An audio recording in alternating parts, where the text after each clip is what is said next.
Yang akan kita hadapi nanti adalah yang pertama sakaratul maut. Apa yang perlu kita siapkan untuk sakaratul maut ini? Banyak orang menghadapi pensiun udah siap. Saya Pak Ustadz untuk pensiun ini udah saya siapkan 100 pintu kos-kosan Pak Ustadz. Banyak betul Pak, baru pintunya aja Pak Ustadz. Yakin betul dia malaikat maut itu datang setelah pensiun. Tidak salah, tak ada salahnya orang yang menyiapkan ruko, menyiapkan kos-kosan. Bagus, tidak salah. Itu ikhtiar. Tapi tak banyak yang mempersiapkan untuk sakaratul maut. Siap-siap untuk pensiun, belum tentu jadi. Belum tentu. Bisa jadi sebelum pensiun sudah mati. Tapi mati ini tidak kita siapkan pun pasti mati. Yang paling pasti dalam hidup ini adalah mati. Apa yang kita siapkan untuk sakaratul maut itu? A'udzubillahi minasyaitonir rajim. Innal ladzina qalu rabbuna Allah tsumma istaqamu. Orang yang selalu menyebut Allah kemudian dia istiqamah, tatanazzalu alaihimul malaikah, turunlah malaikat waktu dia mau sakaratul maut, waktu ruhnya mau keluar dari jasad, turun dua malaikat. Malaikat yang pertama berbisik, alla takhafu, jangan kau takut. Karena rupanya orang mau mati itu takut. Takut sakaratul maut, takut azab kubur, takut mungkar nakir, takut titian siratal mustaqim, takut hisab, takut neraka, takut. Maka datang malaikat membisikkan, alla takhafu, jangan kau takut. Perasaan yang kedua orang yang sakaratul maut itu, wala tahzanu, jangan sedih. Rupanya orang yang mau mati itu perasaannya sedih. Sedih meninggalkan rumah, sedih meninggalkan anak, sedih meninggalkan bini, sedih meninggalkan BPKB, STNK, surat tanah, akte notaris. Sedih. Apa kata malaikat? Wala tahzanu, jangan kau sedih. Takutnya hilang, sedihnya melayang. Waktu itu hatinya kosong. Ketika itu malaikat membisikkan yang ketiga. Apa kata malaikat? Wa abshiru bil jannati allati kuntum tu'adun. Berbahagialah engkau mendapatkan surga yang dijanjikan Allah Subhanahu wa taala. Mudah-mudahan kita termasuk yang mati husnul khatimah insyaallah. Apa syaratnya? Apa syaratnya supaya kita dapat macam yang disebutkan dalam ayat ini? Syaratnya kata Allah, qalu rabbuna Allah tsumma istaqam. Istiqamah menyebut Allah. Bisa subhanallah, bisa alhamdulillah, bisa Allahu akbar, bisa la haula wala quwata illa billah. Afdalul dzikri fa'lam annahu la ilaha illallah. Makanya orang kalau dia ikut tarekat Naqsabandiyah, zikirnya Allah Allah Allah Allah Allah Allah Allah Allah Allah Allah. Alladzina yadhkuruna Allah, orang yang menyebut Allah qiyaman, waktu tegak, wa qu'udan, waktu duduk, wa ala junubihim, waktu berbaring. Duduk, tegak, berbaring, selalu mengingat Allah. Itu makanya melihat wajah di cermin menyebut Allah. Allahumma kama hassanta khalqi fahassin khuluqi. Masuk masjid menyebut Allah. Allahumma ftahli abwaaba rahmatik. Keluar masjid menyebut Allah. Allahumma inni as'aluka min fadlik. Masuk ke WC menyebut Allah. Allahumma inni a'udzubika minal khubuthi wal khaba'is. Mau tidur menyebut Allah. Bismika Allahumma ahya. Yang dibaca, mau tertidur dia. Jadi kalau mau husnul khatimah, jangan berhenti menyebut Allah, Allah, Allah, subhanallah, walhamdulillah, la ilaha illallah, wallahu akbar. Macam mana sakitnya mati itu? Nabi Isra Mi'raj berjumpa dengan yang orang udah mati beribu tahun. Sudah berapa lama kalian mati? Ribuan tahun. Macam mana rasanya mati itu? Macam kambing dikuliti hidup-hidup, macam mata kail pancing ditarik dari kulit yang basah, macam tebasan pedang beratus kali di tempat yang sama. Makanya kita selalu berdoa dalam doa selamat, Allahumma hawwin alaina fi sakaratil maut, ringankan kami waktu sakaratul maut. Tulis di YouTube itu sakaratul maut titik. Nampak nanti orang yang mati, pembawa acara TV mati, orang sedang pidato mati, yang paling banyak mati orang yang sedang angkat berat, rupanya tak tahan jantung itu mati, orang sedang jogging mati. Nah, jadi mati ini kapan saja bisa terjadi. Apakah orang yang mati semalam itu sehari sebelumnya sadar dia mau mati? Tidak. Tiba-tiba aja datang kematian itu. Wajaa, datang dia sakratul mauti bil haq. Dia datang tiba-tiba. Hari ini kita usap kepala anak yatim, besok pagi kepala anak kita diusap orang sebagai anak yatim. Hari ini saya bicara mati, bisa jadi belum selesai tausiah ini saya sudah mati. Maka jangan pernah takut cerita tentang mati, karena kita semua akan mati. Kita sekarang hidup, resiko hidup adalah mati. Takut hidup, takut mati, jangan hidup. Takut mati, jangan hidup. Takut hidup, mati saja. Karena ketika kita berani menghadapi hidup, berarti kita sudah berani menghadapi mati. Yang kita persiapkan itu adalah mati dengan husnul khatimah, insyaallah.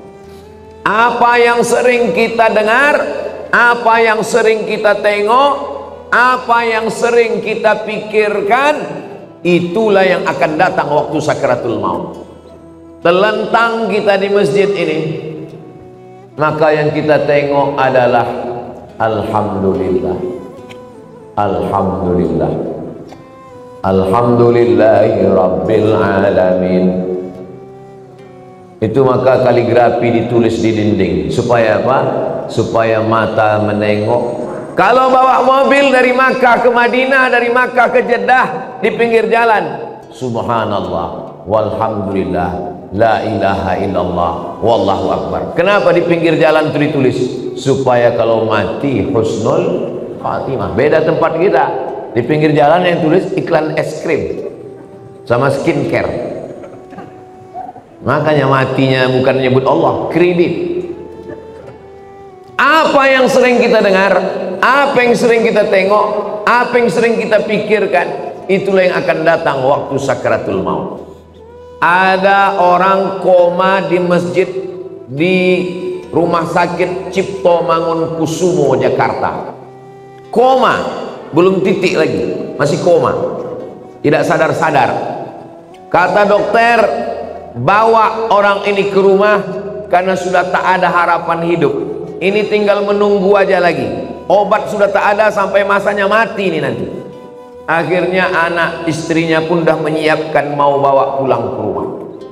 Begitu mau dibawa pulang ke rumah, tiba-tiba duduk dia.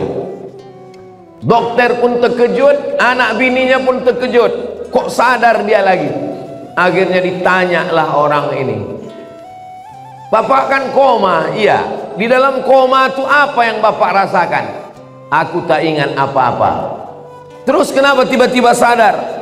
Tiba-tiba datang Ustadz Somad. Apa kata dia? Ditanyanya saya, kapan kau buat tabligh akbar? Akhirnya saya pun terduduk. Pokoknya nanti kita buat tablik akbar di kampung. Akhirnya dibuatnya lah acara di tepi Danau Maninjau. Nama acaranya Pulang Basamo. Akhirnya saya datangi bapak ini, dia dari Jakarta. Apa betul bapak koma di rumah sakit Cipto Mangunkusumo? Betul Pak Ustadz. Terus dalam koma itu apa yang bapak rasakan? Tiba-tiba Ustadz datang bertanya ke saya, kapan tablik akbar? Itulah saya duduk sadar tuh. Lama saya menung. Jangan-jangan aku ini udah wali. Dua gendangnya, kalau tak wali murid, wali kelas. Saya ini orangnya rasional. Saya selalu penasaran, kenapa bisa saya datang ke dalam komanya itu. Lalu saya tanya dia, Bapak kalau pagi apa yang Bapak lakukan? Saya hidupkan handphone, saya dengar tonton YouTube Ustaz. Oh. Kalau Bapak sampai di tempat kerja apa yang Bapak lakukan? Kalau sedang kosong saya tonton lagi YouTube Ustaz. Kalau Bapak mau tidur malam apa yang Bapak lakukan? Sebelum saya tidur yang terakhir saya tonton adalah YouTube Ustaz. Baru saya paham. Apa yang selalu ditonton itulah yang dibawa ke alam bawah sadar. Itulah yang datang waktu tidur dan waktu koma. Dan itu juga yang datang waktu husnul khatimah insyaallah. Rasional, masuk akal. Tanyalah sama pakar-pakar psikologi. Kenapa bisa itu yang terbawa-bawa? Makanya bapak-bapak pikirkan yang bagus-bagus aja. Jangan pikirkan yang waktu SMP SMA dulu. Mau dia mengigau terbawa ke malam. Tiba-tiba udah sambal belacan aja di muka. Maka saudaraku yang dimuliakan Allah Subhanahu wa taala, kalau yang kita pikirkan itu adalah akhirat, yang kita pikirkan itu adalah nama Allah, maka insya Allah kita semua mati dalam keadaan husnul khatimah. Nah, ruh kita keluar dari hembusan. Makanya orang yang mati itu biji matanya terbuka. Semua orang yang mati biji matanya terbuka. Apa yang ditengok waktu mata terbuka? Yang ditengok itu adalah ruh keluar dari mulut dan hidung. Dulu ruh itu masuk ke dalam jasad ini dihembuskan. Wa nafakhtu fihi min ruhi, aku hembuskan ruh.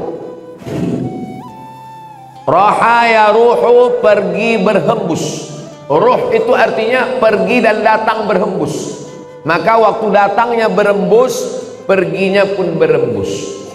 Ruh itu berjalan dari mulai ujung kaki sampai ke betis, naik ke lutut, naik ke paha, naik ke pinggang, terasa dingin, sejuk di kaki. Kalau ada bapak ibu yang udah merasa agak sejuk di kaki, tak lama lagi itu. Naik dia ke atas, naik dia ke atas, naik dia ke atas, keluar dia dari mulut, biji mata menengok ruh itu keluar, maka datang orang lain memejamkan mata kita. Bismillah wa ala millati Rasulillah, inna lillah wa inna ilaihi raji'un. Menggerakkan tangan ringan, menggerakkan lidah ringan. Yang paling ringan adalah menggerakkan kelopak mata. Inilah yang paling ringan. Tapi waktu kita sakratul maut, jangankan menggerakkan tangan, jangankan menggerakkan bibir, menggerakkan kelopak mata pun tak bisa. Terbuka. Bini yang katanya buah hati belayan jiwa pun takut memejamkan biji mata kita.